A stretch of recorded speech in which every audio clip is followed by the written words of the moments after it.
Welcome back. In today's video I'll be showing you how to make text bigger on your Android phone. Let's get into the method. To increase text size, open the main settings app first and then tap into the search box at the top and type in text size or font size.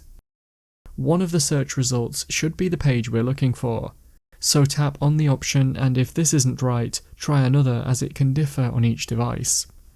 After tapping on text size, you may need to choose it again from the list, and now you should be able to increase the size by either choosing a bigger option from the list or by increasing the slider.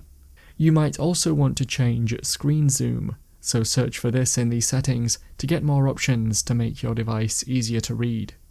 That's how to make text bigger on your Android phone. Click the card on screen now to watch a video of mine showing you 10 easy ways to speed up your Android device. If you have any questions, then let me know in the comments below, and if you did find today's video helpful, remember to leave a like and feel free to subscribe for more tips in the future. Be sure to stick around to see some of my other videos that you might be interested in. Thanks so much for watching, and I will see you in another video.